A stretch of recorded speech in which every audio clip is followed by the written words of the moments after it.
जय हिंद दोस्तों, welcome to dream से बगाइए। आज के क्लास में हम लोग बिहार बीएड में पूछे गए 2020 के जो 15 क्वेश्चन हैं उसको हम लोग देखेंगे डिटेल से। ना सिर्फ हम लोग यहाँ पर क्वेश्चन के आंसर को ढूंढेंगे, बल्कि हम लोगों का जो मेन मकसद होगा, आप लोगों से रिक्वेस्ट रहेगा कि आपका जो अपना नज़रिया होगा वो इस तरह से रखिए कि आपको क्वेश्चन का लेवल समझना है कि क्वेश्चन किस तरह से पूछे जाते हैं और कहाँ कहाँ से क्वेश्चन पूछा जाता है। ओके, और ये जो डिस्कशन होगा वो हम इतने डिटेल से करेंगे कि हम आंसर के अलावा जो है बेसिक चीज़ों भी साथ साथ पढ़ते चलेंगे। जैसे तत्सम किसको कहते हैं, तद्भव किसको कहते हैं, उपसर्ग किसे कहते हैं, प्रत्यय किसे कहते हैं, तो जो भी चीज़ें आएंगी उसको कंसेप्ट के साथ क्लियर करते जाएंगे। ओके, बस आप वीडियो के अंत तक बने रहिए। मैं हर एक चीज़ आपको बताऊंगा कि क्या आपको पढ़ना है, क्या आपको छोड़ना है, कहाँ कहाँ से क्वेश्चन पूछे जा रहे हैं। ठीक है, अगर आप इस चैनल पर नए हैं तो कृपया चैनल को सब्सक्राइब कर लें, क्योंकि बिहार बीएड की पूरी तैयारी जो है 2021 की वो इसी चैनल पर कराई जा रही है।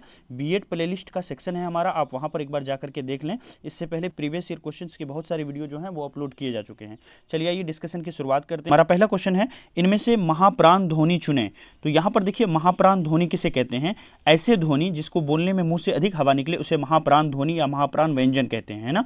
जैसे कि क ख में देखिए आपका ख, घ, है ना, छ ज़्यादा हवा निकल रहा है, झ, इसके अलावा देखिए आप ठ, है ना, ढ, है ना, इसके अलावा जो है आपने देखा होगा ध, है ना, फ। तो ये सब में क्या होता है, मुंह से अधिक हवा निकलती है। तो ऐसे शब्द जिससे मुंह से अधिक हवा निकले, ऐसे व्यंजन को हम लोग क्या कहेंगे, महाप्राण ध्वनि कहेंगे। तो यहाँ पर देखिए ख, है ना, मुंह से अधिक हवा निकल रहा है तो ख जो है महाप्राण ध्वनि होगा। नेक्स्ट क्वेश्चन पर आते हैं। नेक्स्ट क्वेश्चन है हमारा, दिए गए रिक्त स्थान पर उचित चिन्ह भरें, है ना। जैसे कि आहा कितना सुंदर पुष्प खिला है, तो यहाँ पर जो आहा है ना, ये क्या है हमारा, ये आश्चर्यजनक वर्ड है। ठीक है, तो वो सारे शब्द है ना जहाँ पर क्या हो, कहीं ना कहीं विस्मय हो, आश्चर्य हो, घृणा हो या फिर हर्ष का बोध हो, इन सब के लिए विस्मयादि बोधक चिन्ह का प्रयोग किया जाता है। ये होता है विस्मयादि बोधक का चिन्ह। तो यहाँ पर जो आहा है, इससे हर्ष का यानी आश्चर्य का एक जो है यहाँ पर मीनिंग आ रही है, तो इसलिए ये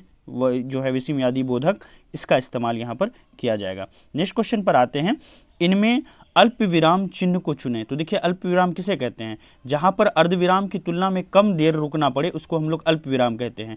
जैसे मैं अगर कहूँ कि हाँ मैं पढ़ा सकता हूँ, तो यहाँ पर हाँ के बाद जो वो लगेगा वो होगा हमारा क्या, अल्प विराम। बेसिकली आप इसको कोमा कह सकते हैं, कोमा को ही अल्प विराम कहा जाता है। तो यहाँ पर देख लीजिए ये क्या हो गया, हमारा अल्प विराम हो गया। इसके अलावा ये जो है आपका अर्ध विराम हो गया, ये विस्मयादि बोधक हो गया, है ना। इसके अलावा ये जो है पूर्ण विराम हो गया। ठीक है, यहाँ पर देखिए नेक्स्ट क्वेश्चन पर आते हैं, चौपाई के प्रत्येक चरण में कितनी मात्राएं होती है? देखिए इसका आंसर क्या हो जाएगा, 16। नेक्स्ट क्वेश्चन पर आते हैं। नेक्स्ट क्वेश्चन है हमारा, रामचरितमानस की रचना शैली जो है वो क्या है? तो देखिए रामचरितमानस जो है ये गोस्वामी तुलसीदास की सबसे महत्वपूर्ण रचना है, सबसे सर्वश्रेष्ठ रचना है ना। इसकी शैली जो है वो दोहा चौपाई शैली है, और अगर भाषा आपसे पूछा जाए तो याद रखिएगा ये अवधी भाषा में लिखी गई है। नेक्स्ट क्वेश्चन पर आते हैं, संस्कार शब्द में किस उपसर्ग का प्रयोग हुआ है? तो संस्कार शब्द जो है इसमें सम उपसर्ग का प्रयोग हुआ है। जो हमारा ओरिजिनल वर्ड है वो है हमारा कार, ये मूल शब्द है, और इसमें सम लगने के बाद जो है ये क्या हो गया, संस्कार हो गया। सम से बने हुए जो है अदर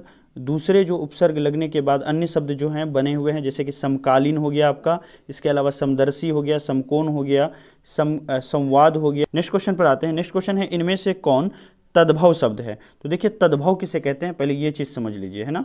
देखिए वे शब्द जो संस्कृत से उत्पन्न या विकसित हुए हैं, यानी संस्कृत के शब्द से अगर उसमें कुछ विकास हुआ है, कुछ डेवलपमेंट हुआ है, तो उससे बने शब्द को हम लोग क्या बोलेंगे, तद्भव बोलेंगे, है ना।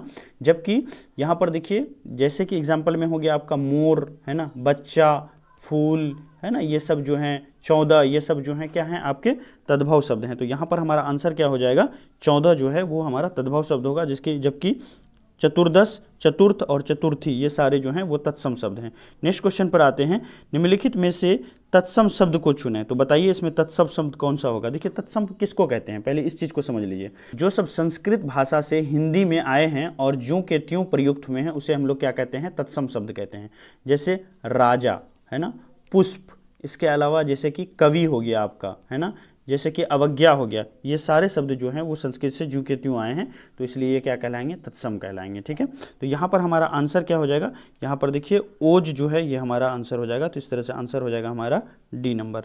नेक्स्ट क्वेश्चन पर आते हैं।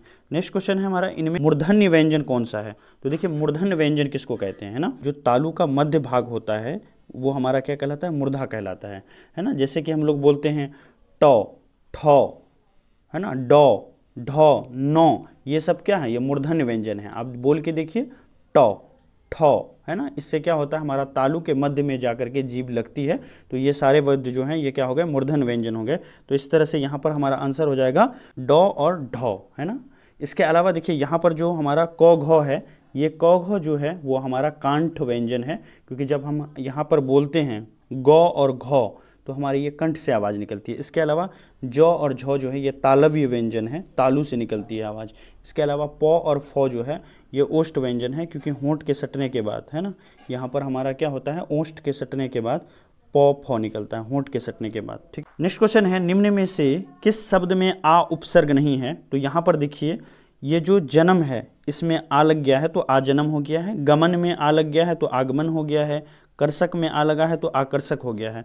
लेकिन यहाँ पर जो आदर है, आदर वर्ड में निय लगा है, निय यहाँ पर प्रत्यय है, तो यहाँ पर आ जो है उपसर्ग इसमें नहीं है, डी में। तो इस तरह से हमारा आंसर होगा डी, आदरणीय, क्योंकि आदरणीय जो है आदर मूल शब्द है और इसमें निय प्रत्यय लगने के बाद जो है ये हमारा आदरणीय बना है, तो आदरणीय में आ उपसर्ग नहीं है। ठीक है, उपसर्ग किसे कहते हैं, उपसर्ग वो शब्द होता है जो किसी मूल शब्द के आगे आकर के उसकी पूरी मीनिंग को बदल देता है ना।